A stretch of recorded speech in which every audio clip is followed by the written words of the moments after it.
নমস্কার, অনুরাগের রান্নাঘরে আপনাদের সকলকে স্বাগত। আজকে আমি এসেছি নতুন আরেকটা রেসিপি নিয়ে। ঘুগনি, মটরটা রাত্রে ভিজিয়ে রেখেছিলাম। এই ঘুগনিটা বানানোর জন্য লাগছে একটা ছোট্ট দেখে টমেটো কেটে নিয়েছি, এখানে লবণ আছে, সর্ষের তেল, একটু মিষ্টি আছে, এখানে আদা পেস্ট, লঙ্কা পেস্ট আর রসুন পেস্ট আছে, এখানে লঙ্কা গুঁড়ো, ধনে গুঁড়ো আর জিরে গুঁড়ো, এনে হলুদ, একটা ছোট আলু নিয়েছি, এটাকে কাটবো ছোট করে, আর একটা গোটা পেঁয়াজ নিয়েছি, আর একটা ছোট্ট পেঁয়াজ আমি কেটেই রেখেছি।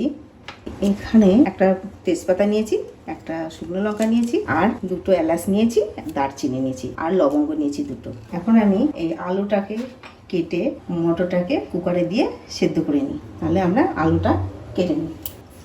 মটরটাকে আমি ধুয়ে রেখেছি ভালো করে, কুকারে দিয়ে রাখি। এখানে আমি আলুটা আগে ছোটো করে কেটে নিই।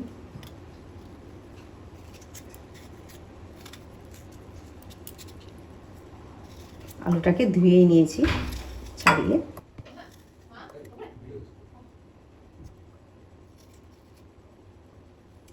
এই যে আমি আলুটাকে এরকম করে কেটে নিলাম। এটা মটরের সঙ্গে দিয়ে আমি কুকারে দিয়ে সিদ্ধ করে নেব। তাহলে আমি এখানে জল দিয়ে দিলাম, মটরটা সেদ্ধ হওয়ার মতো 1.5 গ্লাস মতো জল দিলাম।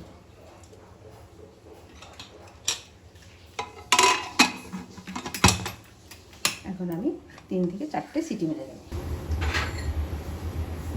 মটরটা সেদ্ধ হওয়ার জন্য আমি সামান্য একটু লবণ দিয়ে দিলাম। লবণটা তাহলে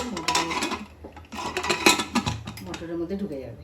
মটরটা সেদ্ধ হতে আমি ততক্ষণ পেঁয়াজটা কেটে নিই। একটা ছোট পেঁয়াজ কেটে রেখেছি, এই পেঁয়াজটা কাটবো।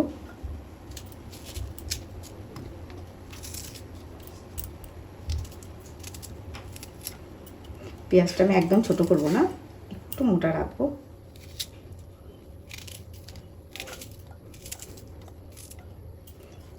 এই ধরনের রাখলাম আমি। পেঁয়াজটা আমি কেটে নিলাম। ওইদিকে কুকারে আমার মটরটা সেদ্ধ হোক, এতক্ষণে আমার সেদ্ধ হয়ে গেছে। এই দেখুন, আমি গোটা গোটাই রাখবো, কেননা ঘুগনি তো, ঘুগনি গলে গেলে ভালো লাগবে না। কড়াইটা আমার গরম হয়ে গেছে, আমি সরষের তেল দেবো।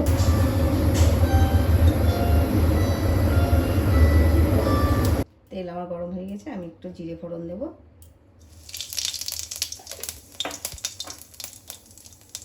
একটা তেজপাতা 2 টুকরো করে দিলাম, শুকনো লঙ্কাটা দিলাম। এখন আমি পেঁয়াজটা কেটে রেখেছি, পেঁয়াজটা দেবো।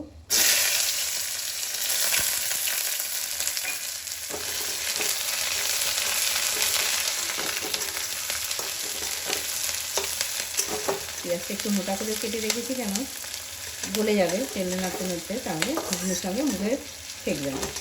একটু মোটা করে থাকলে ঘুগনির সঙ্গে মুখে ঠেকলে ভালো লাগবে। পেঁয়াজটাকে আমি একটু লাল লাল করে ভেজে নেব। পেঁয়াজটা আমার এরকম সুন্দর ভাজা হয়ে এসছে। এবার আমি টমেটোটা দেবো।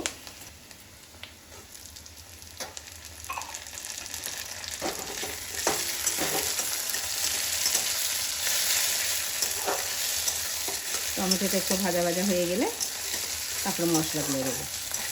টমেটোটা আমার একটু ভাজা ভাজা হয়ে গেছে, এখন আমি মশলাগুলো দেবো। এখানে বলেছি 3 রকম বাটা আছে, আদা বাটা, রসুন বাটা, লঙ্কা, কাঁচা লঙ্কা বাটা আছে। এখানে শুকনো জিরে গুঁড়ো, ধনে গুঁড়ো আর শুকনো লঙ্কা গুঁড়ো।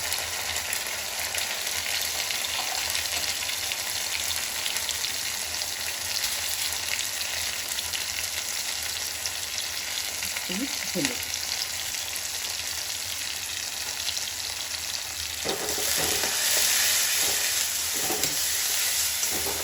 মশলাটা একটু ভালো করে ভেজে নেব।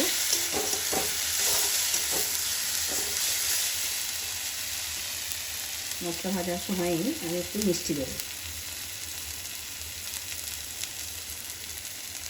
চিনি দিলাম না, চিনি বদলে গুড় দিলাম। এখন আমি মশলাটা ভালো করে ভেজে নেব।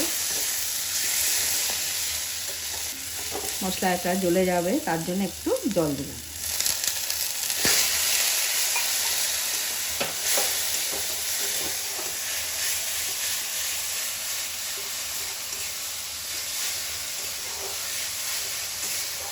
অনেক শুকনো গুঁড়ো মশলা ছিল তো, ওই জন্য একটু জল দিলে ভালো হয়। মটরটা আমি দিয়ে কষিয়ে নেবো খানিকটা। কি সুন্দর গোটা গোটা হয়ে গেছে। ঘুগনি মানে একটু গোটা গোটা থাকলে ভালো লাগে।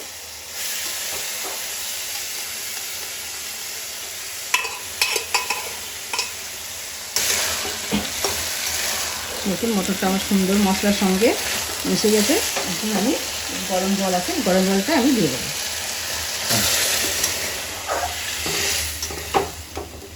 আমি সেদ্ধ করার সময় একটু লবণ দিয়েছিলাম, আর একটু দেব স্বাদ মতো। এখন আমি একটু খানিকটা ঢেকে রাখবো 5 মিনিট মতো। মশলাটা মটরের সঙ্গে আলুর সঙ্গে মিশে যাবে। ঢাকনাটা খুলে দিলাম। এই দেখুন কত সুন্দর ঘুগনি হয়ে গেছে আমাদের, খুব সুন্দর হয়েছে, দারুণ যেমন দেখতে হয়েছে, আবার গোটা গোটা হচ্ছে, একদম গলেনি। যতটুকু গলার ততটুকু গলেছে, কিন্তু একদম গলে যায়নি মটরগুলো, খুব সুন্দর হয়েছে। এখন আমি যে গরম মশলাটা আমি দিয়ে দেবো।